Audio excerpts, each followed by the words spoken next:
The title of today's podcast is Medaase. Medaase means thank you in my native language. And this is the part 5 and concluding part of Medaase. When I first spoke to Steve and Dana, I told them that I was on my way to North Dakota for a mission trip. They invited me to respond to a few questions they would send to me by email.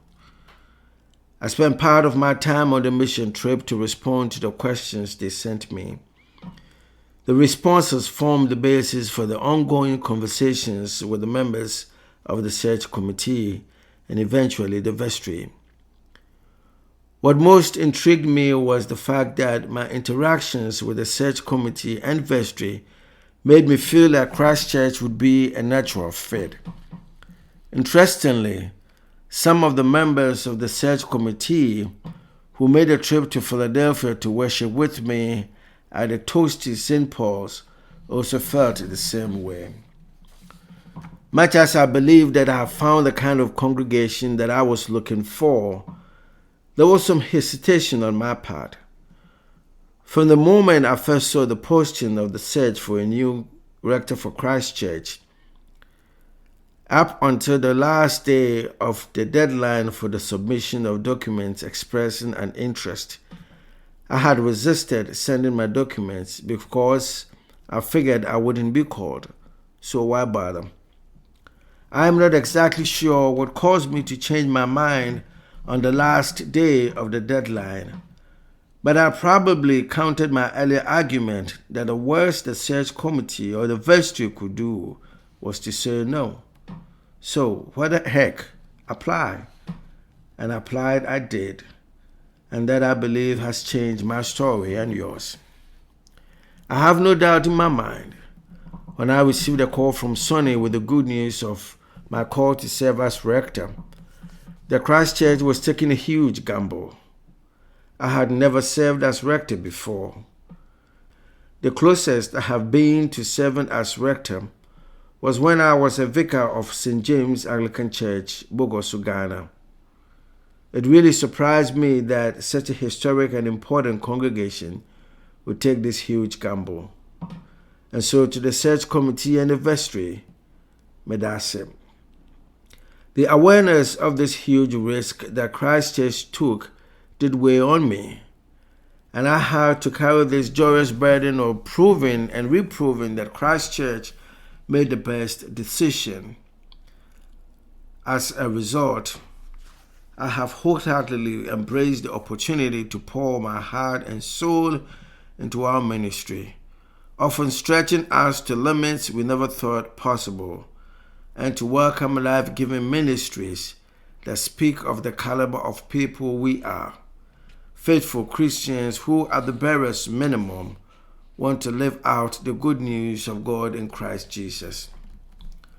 Just like a newly married couple typically head off somewhere for a honeymoon, so it is with a new cure and a new position. New employees do get some honeymoon. This is a period where they are given the space to acclimatize, meet new colleagues, learn the layout of their office space, and to get to know the nature of the job, among others. Mistakes during this period are mainly forgiven. After all, the new hire is considered to be still learning. The dynamics do change after the honeymoon period. That's when employees can get written up and things like that. During my honeymoon, I experienced a rude awakening. It brought me to another low point in my life and ministry. It reminded me of some of the stuff from South Carolina. I didn't realize within my short stay that some could not only be vicious, but could paint a narrative to assassinate another person's character. I have spent a lot of time thinking about this point in my ministry. And I always wonder where I went wrong, or if I wrongly assumed that there were no landmines. But I am grateful to the many parishioners, especially Mary Keith, Polly Reese, and Michonne Simon, who stepped up and helped me navigate those waters, to Mary, Paula, and Michonne Medaase. I believe that the past 7 years have been such a blessing for me and our community. We have done a lot, and much as I feel tempted to go back in time and list all the number of things that we have done, I don't think that is necessary. As some would say, the proof is in the pudding.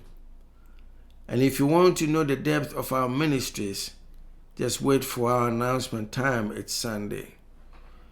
I recently remarked to a few folks that although it is summer, when many people relax and get back into the groove in the fall, that hasn't been the case for Christ Church. Our common life continues at the same regular pace. To the many volunteers who make our common life enriching, Medaase. Yes, we have done a lot. Most of the year, we have a third service on Sunday mornings. And that says a lot about each one of you and the work you have done into making sure that this innovative idea became a part of our life. I cannot put into words how grateful I am to each one of you for the amazing support and contributions toward the life of this special and thriving congregation. To all of you, Medaase. We have been through the worst pandemic in our lifetime, but that did not slow us down. We were quick to adapt. I initially had to rely on my 2 older daughters to help with offering morning and evening prayer. We started in Old Brick and then began to offer it at home. I am so glad that many of our parishioners have taken over. I am so glad that many of our parishioners have taken over to provide this worship opportunity to hundreds of people. To Harvey and Francie, Ellen, Jane, Erin and Jason, Janelle, Rebecca, John and Bunmi, Donna and Jan, Medaase. Offering online services on Sundays was a challenge. Quite apart from the fact that our internet service wasn't optimum, we also did not have the equipment to run online services. We had to rely on our individual cell phones to make sure that services were brought to you. I remember when on several occasions the phone we were using to live stream failed, and so we had to stop service midstream to fix it before we continued. But you were all very patient and supportive. I am glad to say that with the help of our untiring communications administrator, Chris, parish life coordinator, Yeti, and former director of music, Adam, we were able to provide online services to all our parishioners. Because of their work, we still continue to offer online worship. To Chris, Yeti, and Adam, Medaase. I am grateful for the work that we have done, but the reality is that there's more to do. As we prepare to celebrate our 300th anniversary, there's some serious work that we have to do. If we are about to celebrate this milestone, we should also remember to make sure that Christ Church continues its mission of reconciling all people to God within the Columbia community and beyond. I have no doubt in my mind that we all need God in our lives. I have no doubt in my mind that we all need to be reminded of the sacredness of each other and the depth of grace to which we have to extend to each other. I have no doubt in my mind that the church plays an important role in all of our lives. But we need to be reminded of this holy role of the church in our lives, and the church exists to constantly remind us of its holy role. The question has always been, will the church, especially Christ Church, have the wherewithal to continue its ministry into the future? I am convinced that we can, but we will have to take certain steps today to prevent a challenging future for those who will be worshiping in the same space 300 years from today.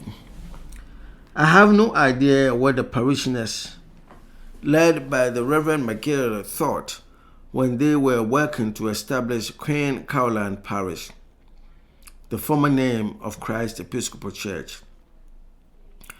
Did they know that 300 years from the day that the Maryland General Assembly approved their request that the church they were establishing would be a thriving congregation? I don't know. But I suspect that they believed that something magnificent could come out of the seed they sowed. Remember the parable of the mustard seed.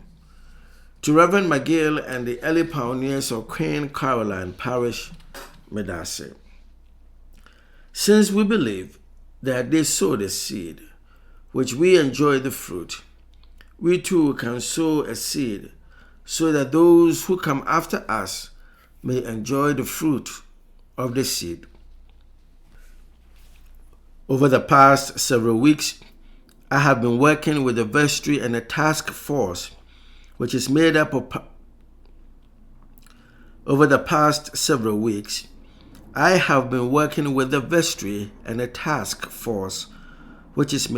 parishioners about the kind of seed we ought to sow to nurture the future ministries of Christ Church. These conversations have arisen because, as a congregation, we cannot solely rely on the traditional models of pledge and plate offering to support our ministries and our common life. For those of us who have been reading Medaase over the past 4 weeks and have followed the conversation, I'd like to share with you that all the churches that I served in the United States, All Saints, Trinity Cathedral, and St. Paul's, have substantial endowments running into millions of dollars. These congregations draw on their endowment to support their ministries.